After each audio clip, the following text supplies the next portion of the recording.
Okay, all right. Can you see my screen and can you listen my voice? Am I audible? Is message in chat box?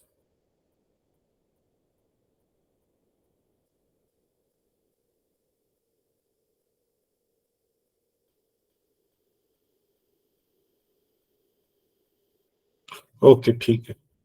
So, good evening to all. Today we will going to discuss about the some concept from the photosynthesis. So we will start within a 1 minute. Okay, 1 minute.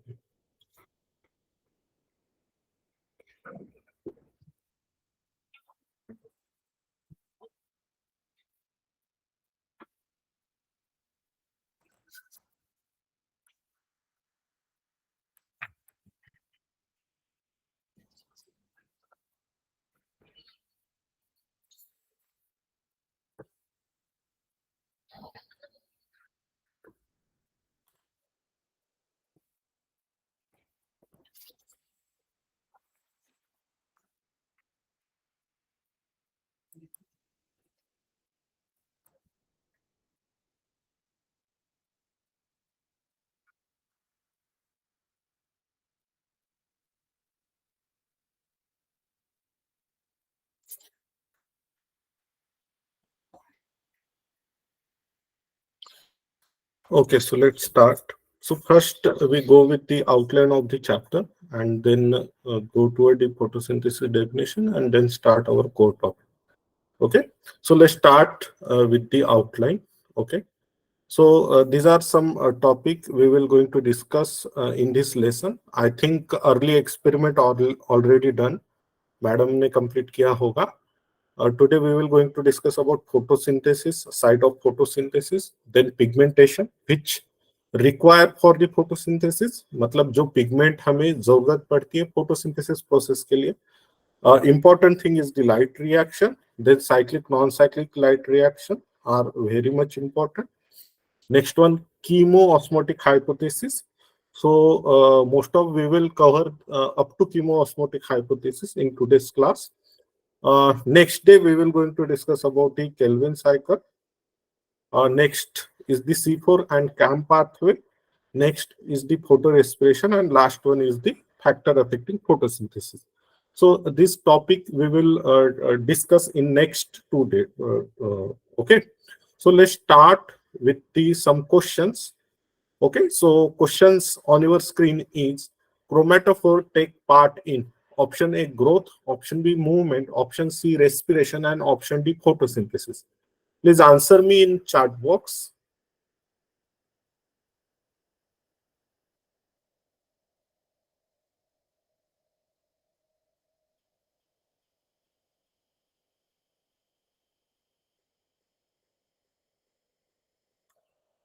If you know about it, you can answer me in chat box.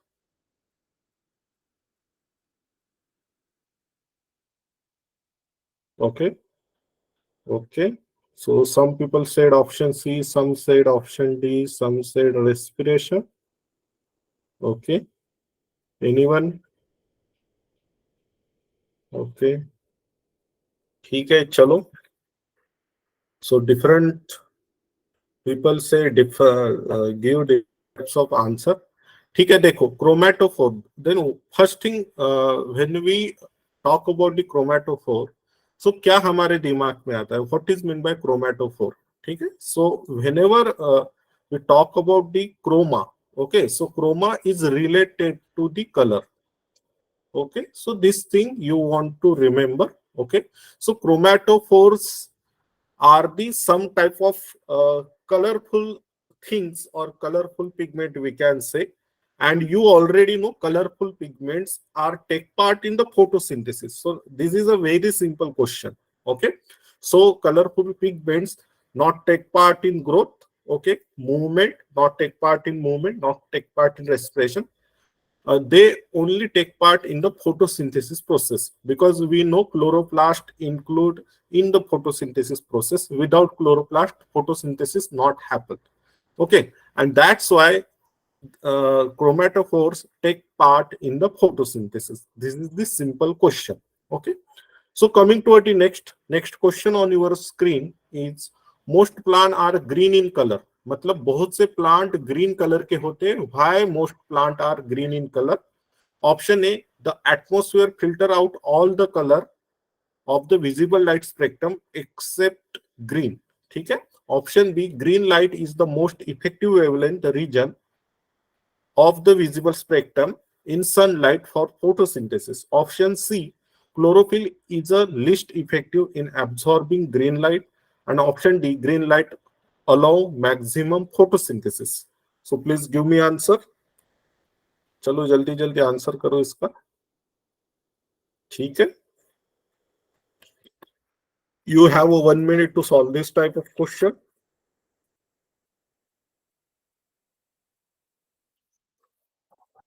चलो जल्दी जल्दी answer करो.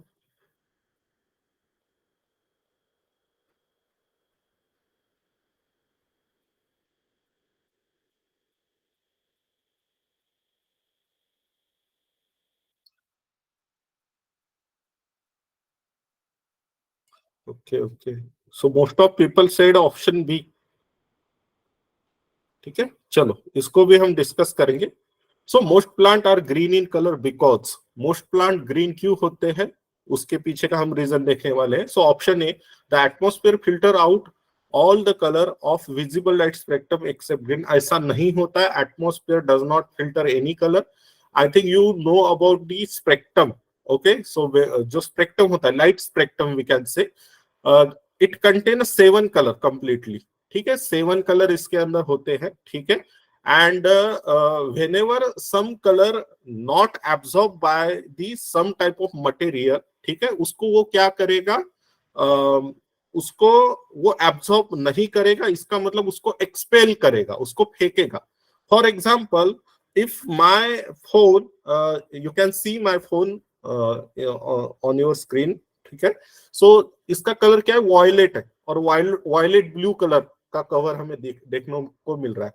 Why this phone और mobile appear violet blue colour? ये violet blue colour क्यों appear हो रहा है? Because from the 7 colour spectrum, मतलब जितना भी कलर स्पेक्ट्रम मेरे मोबाइल पर आ रहा है, लाइट जितना भी गिर रहा है, एंड लाइट कंटेन 7 कलर्स.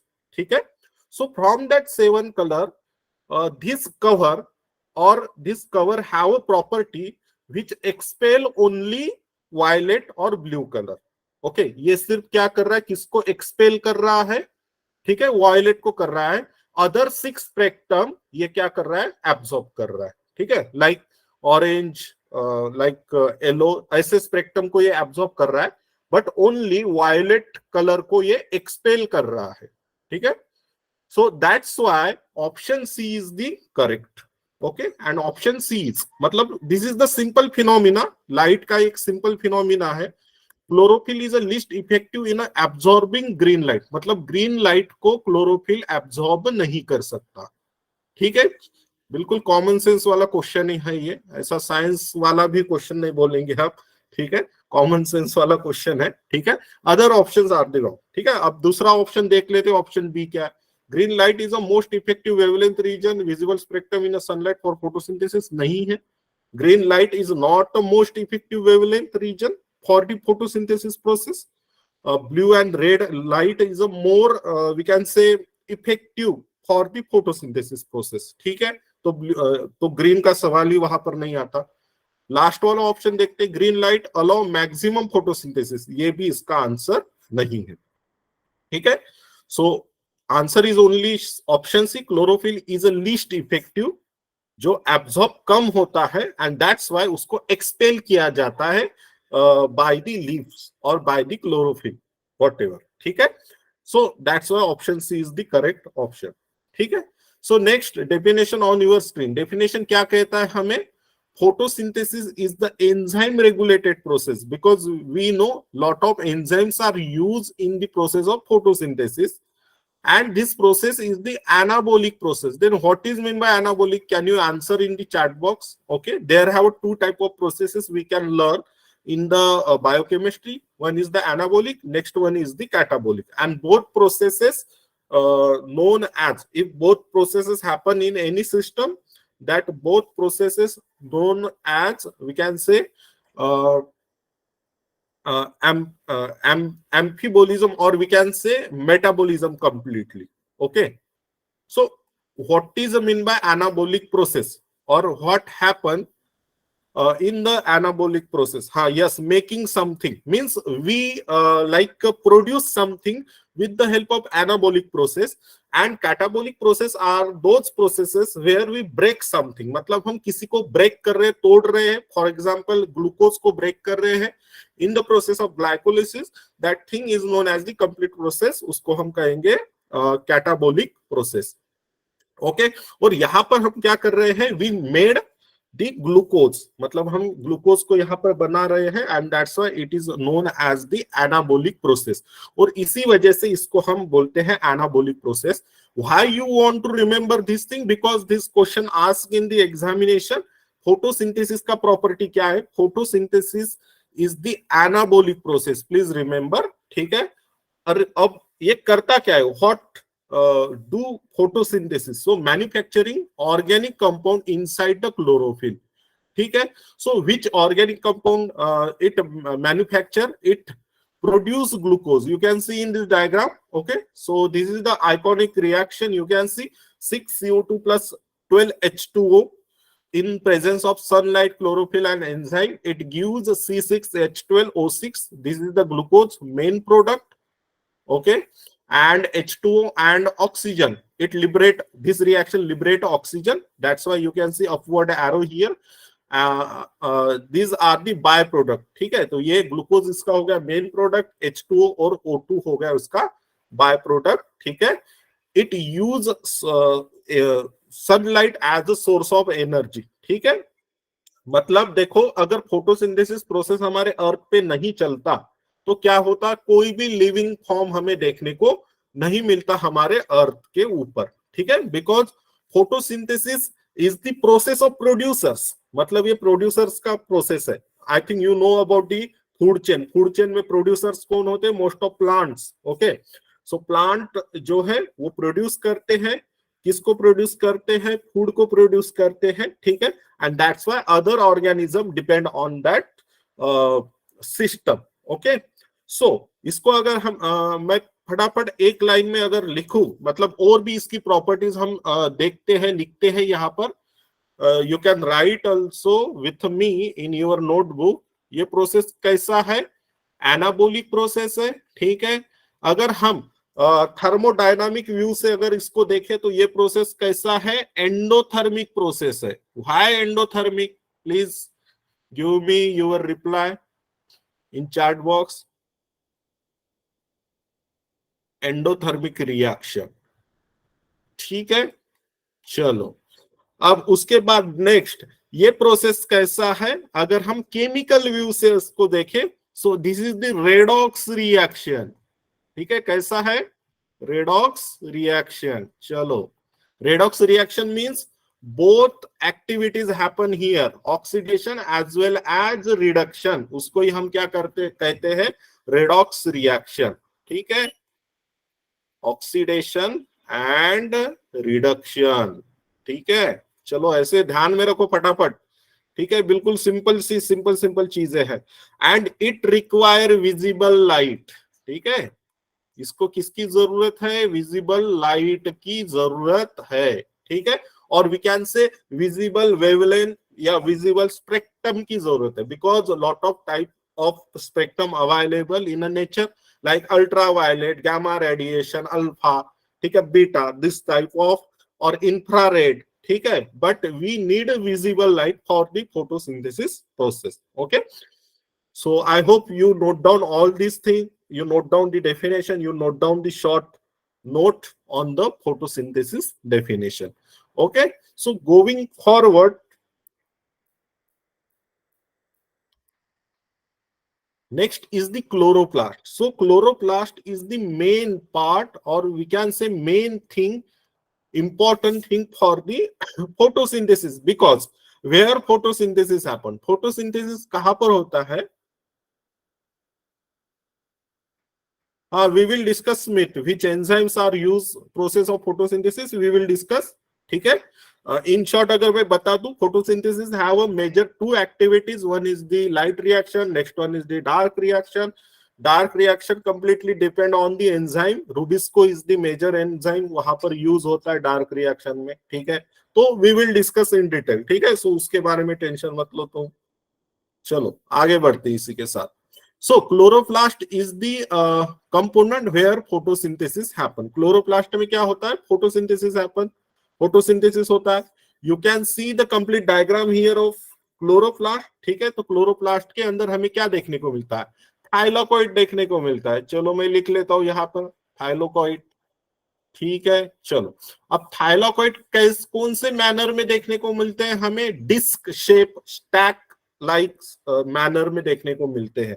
ठीक है, मतलब ऐसे डिस्क एक दूसरे के ऊपर रखे हुए हैं हमने. ठीक है, ये अगर हम सिंगल हम देखते हैं, that thing is known as the thylakoid. If we complete bunch of disc, तो इसे हम कहते हैं completely ग्राना.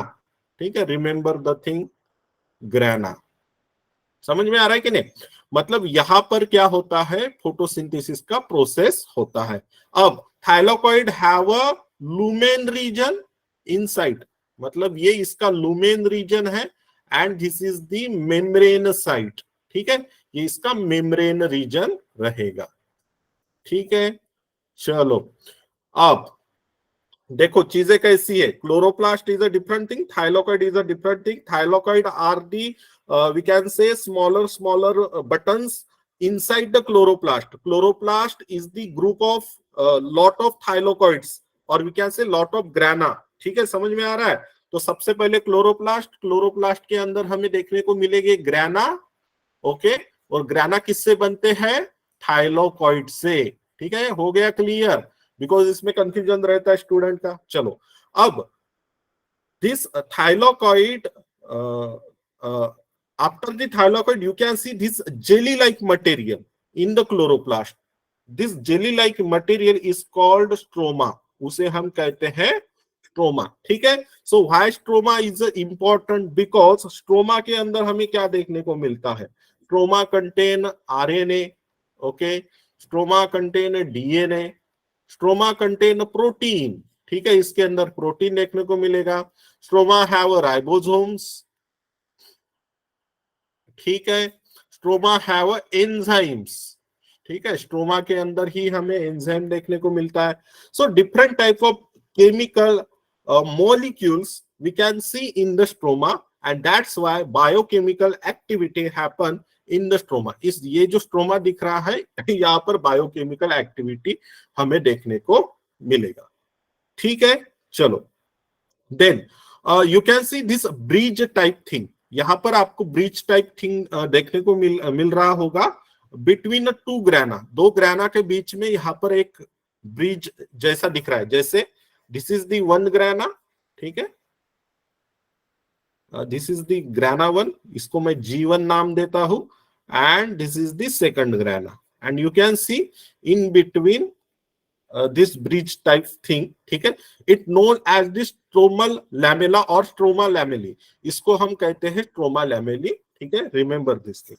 So this is a little bit about the chloroplast. In chloroplast, we discuss about the grana, we discuss about the thylakoid, we discuss about the thylakoid membrane, lumen. Okay, we discuss about the stroma. Stroma contain RNA, DNA, protein, ribosome, and enzyme. ठीक है, enzyme which important for the dark reaction. ठीक है, dark reaction के लिए जो जरूरी होता है वो एंजाइम यहाँ पर हमें देखने को मिलेगा.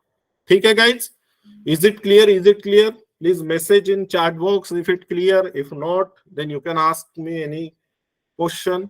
ठीक है, चलो आगे बढ़ते. Other thing also present in the chloroplast like lipid droplet, starch granule. ठीक है, ये चीजें ऑलरेडी आपका जो सेल यूनिट ऑफ लाइफ है उसमें हो गया होगा chloroplast. So in this class we just discuss about things related to the photosynthesis. तो हमें फोटोसिंथेसिस के लिए काम किसका है? थाइलाकोइड का और स्ट्रोमा का. यहाँ पर बाकी लिपिड ड्रॉपलेट, स्टार्च ग्रैन्यूल, इसके बारे में स्टिल हम डिस्कस नहीं करेंगे, नहीं तो उसमें हमारा क्लास चला जाएगा पूरा. ठीक है, चलो so I think this clear to all. किसी को डाउट हो तो आप पूछ सकते हो. चलो, so let's go toward the next concept. अगर मेरा स्पीड ज्यादा लग रहा होगा आपको तो बता देना मुझे, ठीक है? ओके.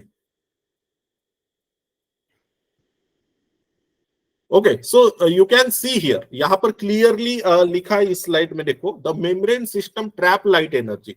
अब I already discuss about the membrane, ठीक है? तो membrane system trap light energy and synthesis ATP NADPH is called light reaction. ठीक है? सो light reaction require light. Light reaction के लिए लाइट की जरूरत होती है. एंड स्ट्रोमा क्या करता है? एंजाइमेटिक एक्टिविटी करवाता है, ठीक है?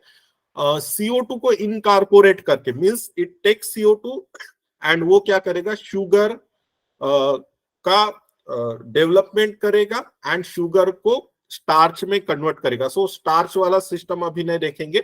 We will discuss about the glucose. ठीक है? ग्लूकोज के बारे में डिस्कस करेंगे. ग्लूकोज कैसे बनता है with the help of photosynthesis process. And then इसको ही हम क्या कहते हैं? Dark reaction. ठीक है? एंड डार्क रिएक्शन का मतलब ये नहीं होता कि it happen only in night. ठीक है? So dark reaction happen this time also. ठीक है? मतलब आप अगर आपके विंडोज के बाहर देखोगे, प्लांट्स को देख रहे होगे, तो प्लांट के अंदर अभी भी दो रिएक्शन चल रही है. कौन कौन सी? एक चल रही है लाइट रिएक्शन, क्योंकि लाइट आ रही है, ठीक है, plus dark reaction. Then what is mean by light reaction? Light reaction require light. Dark reaction does not require light. Dark reaction को light की जरूरत नहीं है. ठीक है? So light reaction is the light dependent. Dark reaction is the light independent reaction. ठीक है? चलो. Next one is the pigments. So which pigments are the involved in the photosynthesis process? So we discuss about the chloroplast. Chloroplast have a thylakoid. Thylakoid have a different types of pigment. And कौन कौन से pigment हमें देखने को मिलते हैं? Likewise, chlorophyll A, chlorophyll B, xanthophyll, carotenoid और carotene and pheopitin. So these are the some of pigment which useful for the photosynthesis process. Okay, so chlorophylls means chlorophyll A and chlorophyll B generally absorb which light? Blue light and red light. ये कौन से light को absorb करता है? Blue light and red light. Chlorophyll A is the major pigment. मतलब chlorophyll A क्या है? एक मेजर पिगमेंट है. It we can say place in the reaction center. जो reaction center, we will discuss about the reaction center, वहां पर इसका place होता है. एंड क्लोरोफिल ए के सिवा एक्टिविटी कंप्लीट नहीं हो सकती और फोटोसिंथेटिक एल्ड जो है वो ज्यादा नहीं रह सकता. मतलब जो फोटोसिंथेसिस से मिलने वाला हमें प्रोडक्ट रहेगा वो ज्यादा नहीं रह सकता अगर क्लोरोफिल ए कम रहेगा तो. And that's why chlorophyll A is the cheap pigment. इसको हम cheap pigment भी कहते हैं for the photosynthesis process. Other pigments are the accessory, act as a accessory pigment, okay, like xanthophyll, carotene and pheophytin. You can see the colors of pigment. Color pigment के color भी देखने को मिल रहे हैं यहाँ पर. जैसे xanthophyll have a yellow color pigment, carotene have a orange color pigment, pheophytin have a gray color pigment and it absorb purple light. ये क्या करता है? पर्पल लाइट को एब्जॉर्ब करता है. while chlorophyll A and blue absorb blue and yellowish green it absorb blue and red light. Okay, and color of chlorophyll A, उसका colour क्या है? bluish gray and chlorophyll B का colour रहता है yellowish green pigment. Okay, so how we know the different chlorophylls color? ठीक है? मतलब हमें क्लोरोफिल या पिगमेंट के कलर कैसे पता? So there have a one method. That method is known as a chromatography. मतलब एक क्रोमेटोग्राफी नाम का मेथड रहता है. This is the separation method. ठीक है? Biomolecule separation method. Where you can see, यहाँ पर हमने क्या किया? एक ग्रुप ऑफ पिगमेंट्स को ऐड कर दिया है. एंड एक्चुअली मैं क्रोमेटोग्राफी के बारे में बस थोड़ा सा बता देता हूँ 2 मिनट में. So chromatography is useful to separate out the different pigments और बायोमोलिक्यूल्स उसको हम सेपरेट करते हैं। Next thing is the chromatography is a different like types, but generally जो यूज होता है that is the paper chromatography. उसको हम कहते हैं paper chromatography, where we use some cellulose paper, and cellulose paper एक मीडियम में ऐड किया जाता है, and that medium most of alcohol, ठीक है, एंड वहां पर हम क्या करते हैं, पिगमेंट्स को ऐड करते हैं, ठीक है, मींस ग्रुप ऑफ पिगमेंट। हमारे पास एक बंच ऑफ पिगमेंट्स है जिसके अंदर बहुत सारे पिगमेंट, बहुत सारे कलर्स मिले हुए हैं, एंड उसके बाद इसको रन किया जाता है, ठीक है, मतलब कुछ टाइम देना पड़ता है for the running, and then chromatography plate पर, so this is the chromatography plate.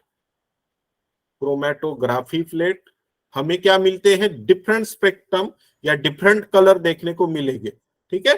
सो इससे हमें पता चलता है कि which pigment have which colour, मतलब कौन से पिगमेंट को कौन सा कलर है। So you can see here also pigment are substances that have ability to absorb light at a specific wavelength. Chromatography के वजह से हमें क्या पता चलता है, लीप के डिफरेंट क्रोमेटोग्राम्स, मतलब लीप्स के अंदर जो डिफरेंट टाइप्स ऑफ पिगमेंट्स है वो हमें देखने को मिलते हैं, ठीक है। जैसे फॉर एग्जांपल क्लोरोफिल ए का कलर क्या है, ब्राइट और ब्लू ग्रीन, ठीक है। Chlorophyll B yellow green, xanthophyll yellow, and carotene का है येलो ऑरेंज, ठीक है। So this is the different colour of different types of pigment, ठीक है। चलो next is the light spectrum, okay. So this is the light spectrum, या आपके screen पर हमें देखने को मिल रहा है, ठीक है। So you can see here this is the gamma rays, okay, यहाँ पर गामा रेज है, इसका वेवलेंथ कितना है, 0.001 नैनोमीटर, 0.0001 नैनोमीटर टू 0.01, ठीक है, यहां तक। आफ्टर दैट एक्सरे, ठीक है, up to 10 nanometre, after that ultraviolet ray, ठीक है। In between ultraviolet and infrared you can see the visible light, यहाँ पर हमें विजिबल लाइट स्पेक्ट्रम देखने को मिलता है। Visible light start from the 400 nanometre, ठीक है, 400 नैनोमीटर से ये स्टार्ट होता है, और in some book it start with 390 400, इसके बीच में it will start and it goes up to 700 और 710, ठीक है। तो इतना रेंज रहता है विजिबल लाइट का, ठीक है। So for the photosynthesis process only visible light are useful, ठीक है। फोटोसिंथेसिस प्रोसेस के लिए विजिबल लाइट यूजफुल रहता है। जो भी हमारे अराउंड हमें लाइट दिख रहा है that only the visible light, वही क्या है, सिर्फ विजिबल लाइट है। चलो अब मेरा एक क्वेश्चन है आपको, मैक्सिमम एनर्जी कहाँ रहेगी, ठीक है, गामा एक्सरे अल्ट्रावायलेट साइड में रहेगी या रेडियो वेव इंफ्रारेड साइड में रहेगी, कोई बता सकता है?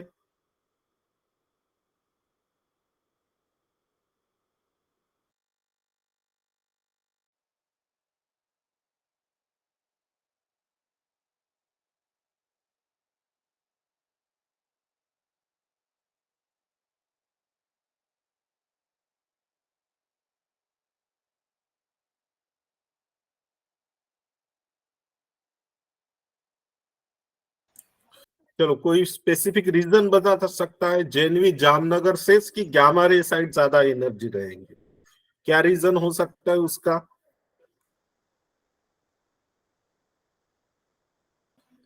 चलो टेल मी, फटाफट फटाफट, बिल्कुल सिंपल फिजिक्स है यहाँ पर, ठीक है। चलो देखो, जहां पर मैक्सिमम फ्रीक्वेंसी रहती है, यहाँ पर लिखा भी है ऑलरेडी, ठीक है, जहां पर मैक्सिमम फ्रीक्वेंसी रहती है वहां पर हमें ज्यादा एनर्जी देखने को मिलती है, बट उसका वेवलेंथ छोटा रहता है। आई think you know about the wavelength, ठीक है, ये जो लेंथ रहता है यहाँ पर डिस्टेंस, ठीक है, इसको हम जो है वेवलेंथ कहते हैं, ठीक है। तो वेवलेंथ यहाँ पर छोटा मिलेगा, फ्रीक्वेंसी ज्यादा मिलेंगी। फ्रीक्वेंसी मीन्स कंटिन्यूटी जो है रेडिएशन की, फटाफट फटाफट रेडिएशन बम्बार्ड होने का जो सिस्टम है वो ज्यादा है वही यहाँ पर, ठीक है। तो एनर्जी इस रेडिएशन की ज्यादा है।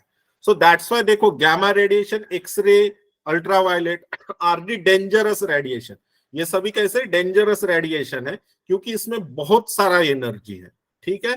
जैसे हमारे आरओ प्यूरिफायर्स वगैरह होते हैं, उसमें अल्ट्रावायलेट रेडिएशन यूज होते हैं फॉर किलिंग माइक्रो ऑर्गेनिजम्स, ठीक है।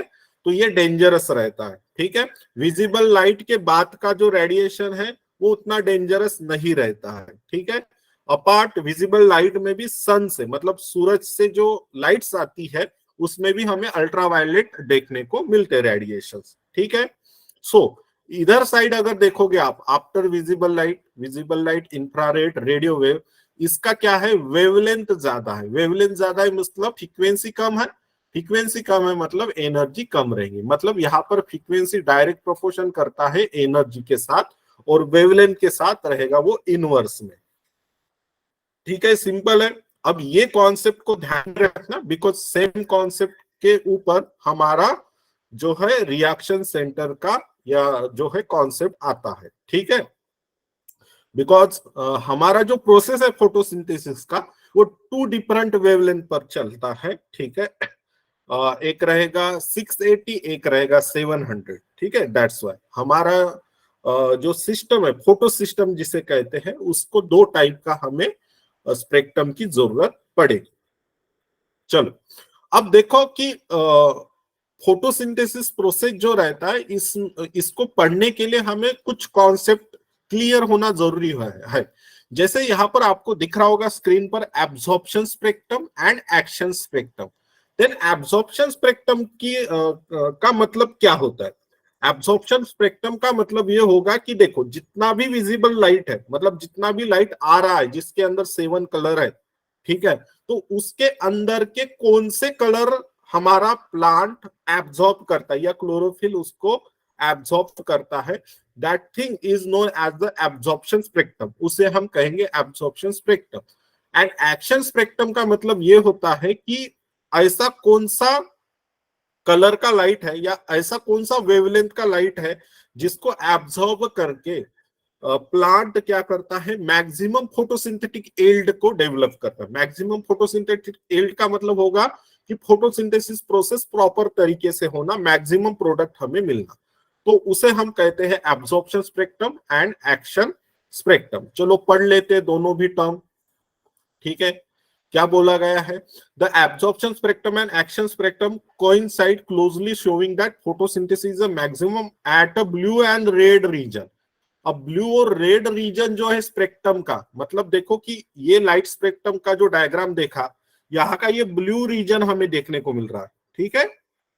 ये ब्लू रीजन और ये रेड रीजन, ठीक है, ये रेड रीजन, ठीक है।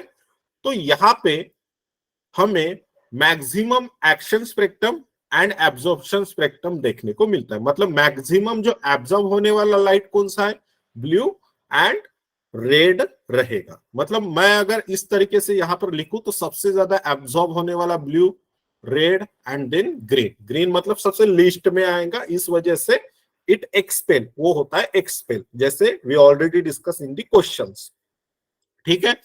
The graph also show that chlorophyll A is a cheap pigment associated with the photosynthesis.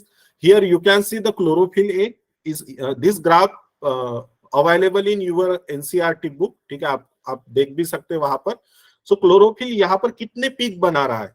Here peak number 1 and peak number 2। Chlorophyll A का पीक देखो यहाँ पर, एक पीक यहाँ पर, एक पीक यहाँ पे।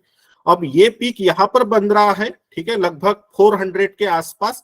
मतलब वो कौन सा लाइट होगा, ठीक है। तो इस तरीके से ग्राफ पढ़ना भी आना चाहिए हमें। आप अगर 400 के आसपास का स्पेक्ट्रम देखोगे यहाँ पर, तो कौन सा है, ब्लू स्पेक्ट्रम या वायलेट ब्लू कह सकते हैं हम, ठीक है, वायलेट ब्लू स्पेक्ट्रम, ठीक है। चलो देखते हैं, इस यहाँ पर देखो, ये पहला पीक हमें मिल रहा है वायलेट ब्लू के तरफ, और दूसरा हमें पीक मिल रहा है यहाँ पर, ठीक है, कहाँ पे, रेड पे, ठीक है।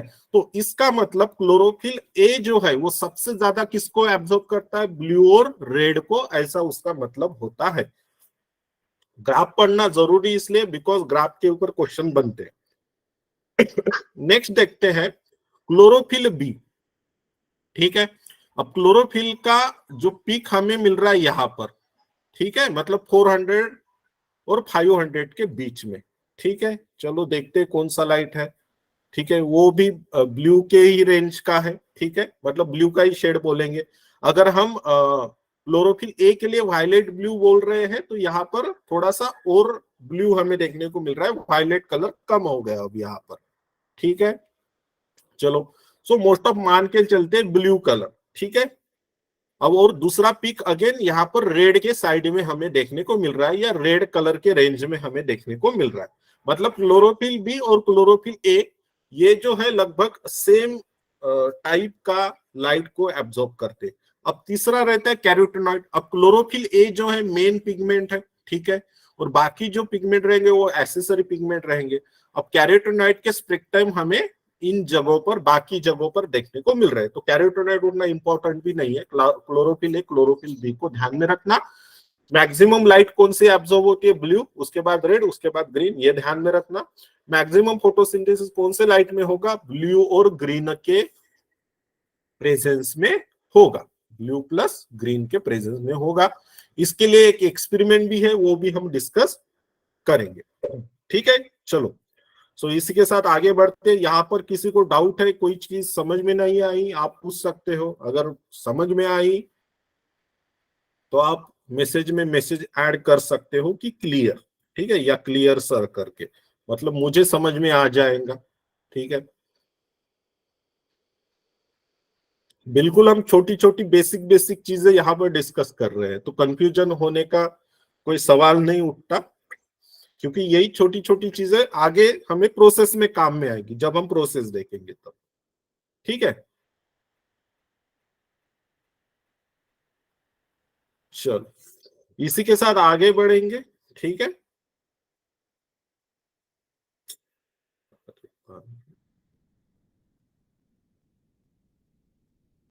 ओके, अब थोड़ा सा हम डिस्कस करेंगे फोटोसिंथेटिक यूनिट के बारे में। अभी मेरे स्क्रीन स्क्रीन आपको डार्क दिख रहा होगा, ठीक है। सो डार्क स्क्रीन पर ही, डार्क रिएक्शन पर ही हम लाइट रिएक्शन को स्टार्ट कर देंगे अभी, ठीक है। फोटोसिंथेटिक यूनिट के बारे में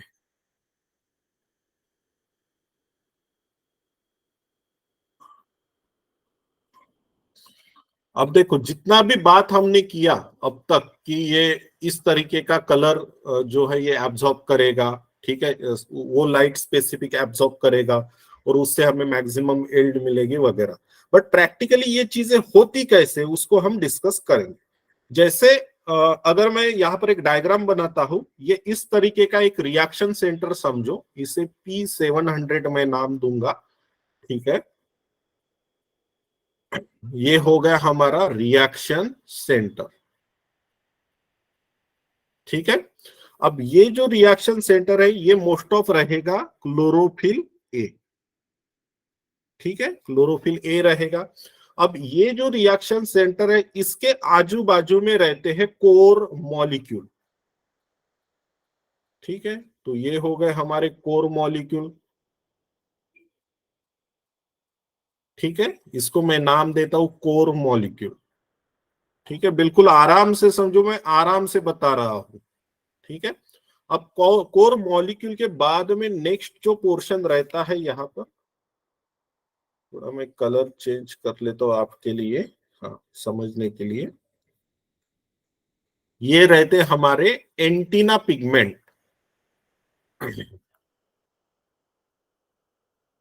ठीक है। चलो, क्लियर है इतना, ठीक है। मतलब सबसे पहले हमने निकाला रिएक्शन सेंटर, देन हमने निकाले कोर मॉलिक्यूल, देन हमने निकाले एंटीना पिगमेंट। अब होता क्या है, देखो यहाँ पर प्रोसेस में होता क्या है।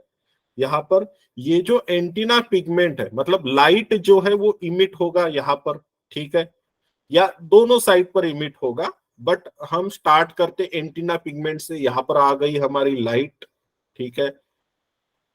अब लाइट आने के बाद वो लाइट जो है वो हैंड ओवर की जाती है, मतलब एंटीना पिगमेंट एक स्पेसिफिक वेवलेंथ का लाइट को एब्जॉर्ब करेगा। अब देखो, हाँ, मैंने सेंटर में लिखा है P700, ठीक है, उन्नति। P700 ये हमारा है रिएक्शन सेंटर, ठीक है। इधर मैं लिखता हूं फिर से ऊपर P700, ठीक है। अब देखो, हमने मेनली क्या पढ़ा है, ब्लू और रेड लाइट जो है वो मैक्सिमम फोटोसिंथेसिस यील्ड जो है हमें देता है, ब्लू और रेड लाइट, ठीक है।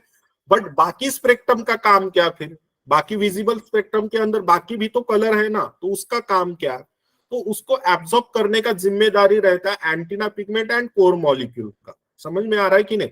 मतलब देखो कि हम मेन लाइट तो यूज कर ही रहे हैं, ब्लू और रेड को तो यूज कर ही रहे हैं, बट उसके साथ साथ बाकी स्पेक्ट्रम को भी यूज कर रहे हैं, ठीक है।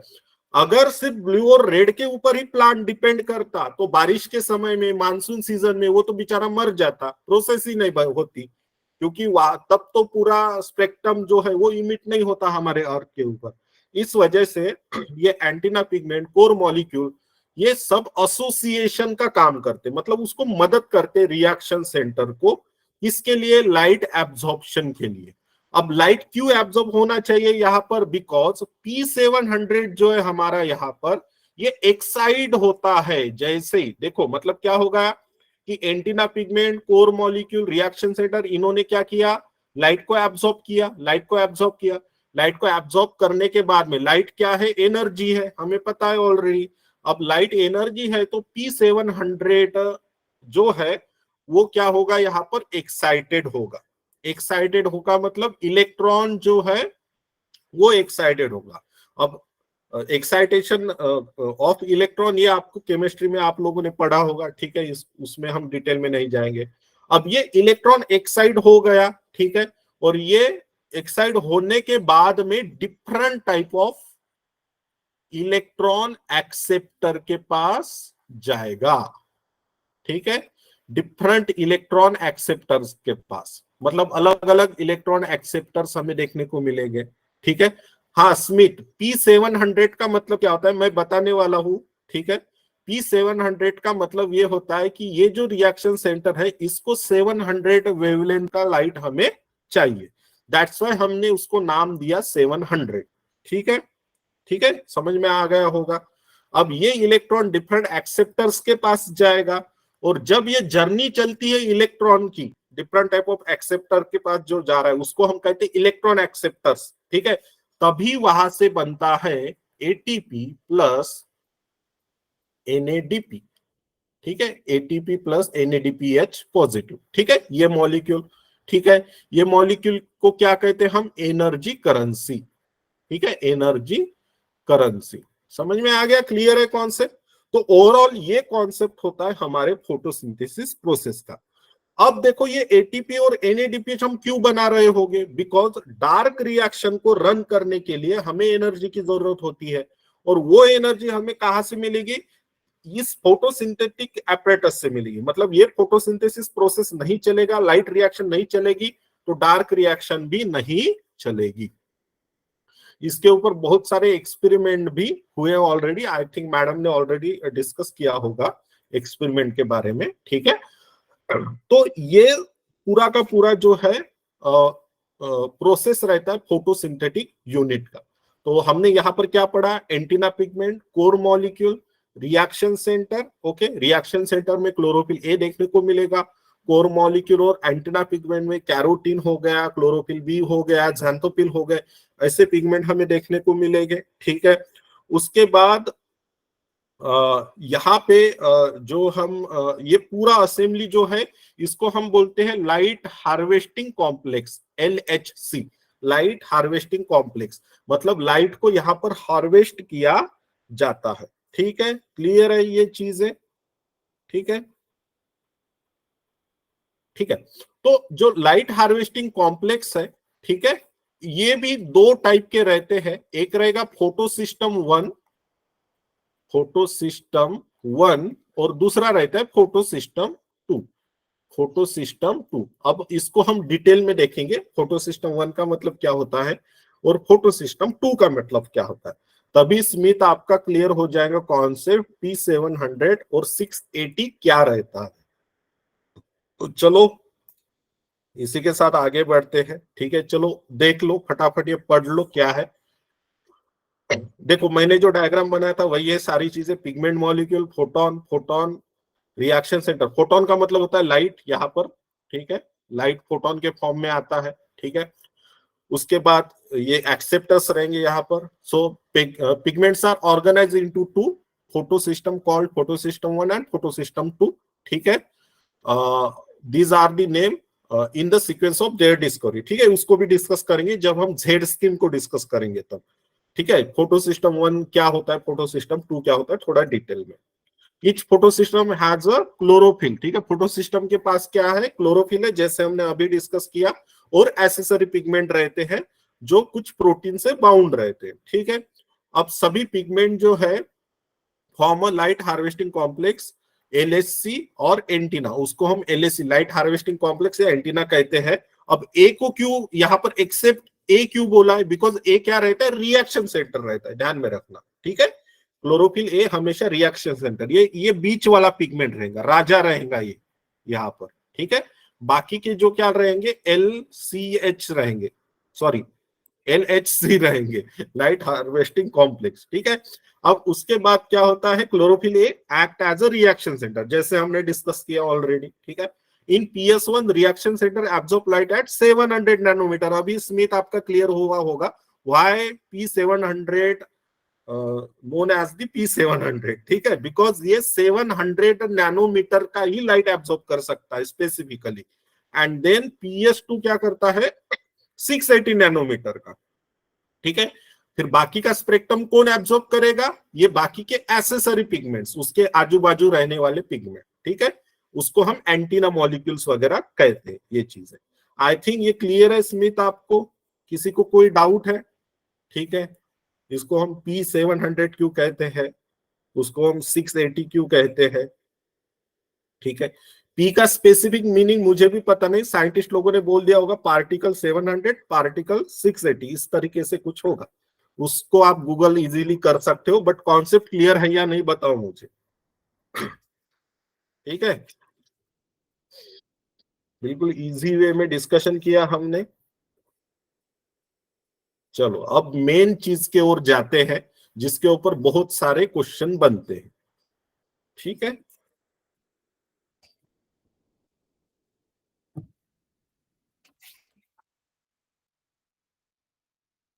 ओके. चलो उसके पहले एक कॉन्सेप्ट थोड़ा समझ लेते हैं, इमर्शन इनहांसमेंट इफेक्ट और रेड ड्रॉप. अब एक रॉबर्ट इमर्शन नाम का एक साइंटिस्ट था. ठीक है, एक स्टोरी है.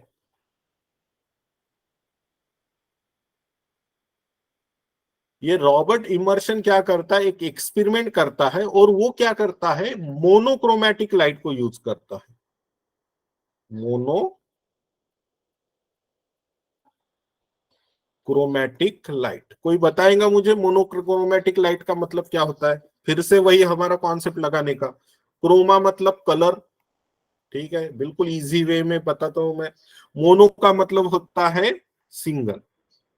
ठीक है, सिंगल मतलब एक कलर का लाइट. अभी हम जो विजिबल लाइट देख रहे हैं उसमें कितने कलर है?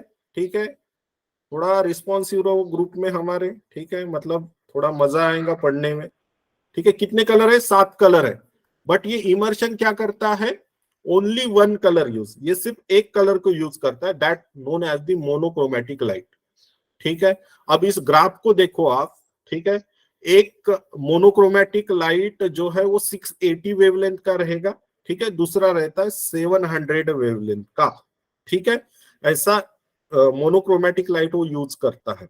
और वो लाइट इमिट होने के बाद जब वो लाइट दो वेवलेंथ का स्पेसिफिकली इमिट करता है, तब हमें ईल्ड मैक्सिमम देखने को मिलता है, मतलब फोटोसिंथेटिक एक्टिविटी बढ़ जाती है. ठीक है, यहां पर देखो 680 का जो लाइट रहता है वो रेड लाइट रहेगा, और 700 के ऊपर फार रेड रहेगा, मतलब रेड के बाद वाला जो स्पेक्ट्रम है वो रेड से थोड़ा डार्क रेड जिसे हम कह सकते हैं. जब वो इसको यूज करता है तो फोटोसिंथेसिस क्या होता है, यहाँ पर दोनों लाइट जब एक ही समय में यूज करता है तब फोटोसिंथेसिस बढ़ जाता है. ठीक है, और जब वो सिंगल सिंगल लाइट यूज करता है तब फोटोसिंथेटिक एक्टिविटी जो है वो क्या होती है, घट जाती है, जब वो सिंगल सिंगल यूज करता है. ठीक है, तो जब दोनों एक साथ जब यूज करता है लाइट, मोनोक्रोमैटिक लाइट यूज करता है दोनों एक साथ, एक 680 नैनोमीटर है, एक 700 नैनोमीटर है, तब फोटोसिंथेसिस बढ़ता है। उसी को हम कहते हैं इमर्सन इनहांसमेंट, मतलब उस साइंटिस्ट का नाम दिया गया है उस कॉन्सेप्ट को। यहां पर क्या हो रहा है, हमारा फोटोसिंथेसिस प्रोसेस बढ़ रहा है, या एक्टिविटी फोटोसिंथेटिक यील्ड हमें ज्यादा मिल रही है। बट जब सिंगल लाइट यूज कर रहा है, सिर्फ रेड लाइट को जब वो यूज कर रहा है, तो फोटोसिंथेसिस प्रोसेस जो है वो ड्रॉप हो रही है, और इसी वजह से इसको हम कहते हैं रेड ड्रॉप। ठीक है, क्लियर है? ठीक है। अब इससे क्या पता चलता है, मतलब इमर्सन ने क्या किया, दो वेवलेंथ यूज किए, ठीक है। उसको पता नहीं था कि ये वेवलेंथ, ये जो light spectrum, sorry light spectrum use किए, ठीक है। उसको पता नहीं था कि ये लाइट स्पेक्ट्रम से क्या होगा, एक्चुअली मोनोक्रोमेटिक लाइट स्पेक्ट्रम से क्या होगा, ठीक है। अब उससे ये पता चला कि मैं अगर 680 नैनोमीटर वाला अगर लाइट यूज कर रहा हूं, ठीक है, तो फोटोसिंथेसिस हो रहा है। 700 नैनोमीटर वाला लाइट यूज कर रहा हूं तो फोटोसिंथेसिस हो रहा है। और दोनों अगर एक समय यूज कर रहा हूं तो फोटोसिंथेसिस का एक्टिविटी सडन इंक्रीज हो रहा है। समझ में आ रहा है कि नहीं? तो ये उससे पता चला। अब इससे और क्या पता चला बैकग्राउंड में, इससे ये हमें पता चला कि रिएक्शन सेंटर कितने होते हैं, रिएक्शन सेंटर कितने होते हैं, दो तरीके के होते हैं। एक किस फ्रीक्वेंसी पर ऑपरेट होता है, 680 नैनोमीटर पर ऑपरेट होता है। एक कौन सी फ्रीक्वेंसी पर मैं ऑपरेट होता है, 700 नैनोमीटर पर ऑपरेट होता है। और दोनों अगर एट ए टाइम चलते हैं तो हमारा लाइट स्पेक्ट्रम या सॉरी फोटोसिंथेसिस एक्टिविटी यहाँ पे बढ़ जाता है। ठीक है। सो आज के लिए इतना ही, बाकी की चीजें जो है कल हम डिस्कस करेंगे। ठीक है।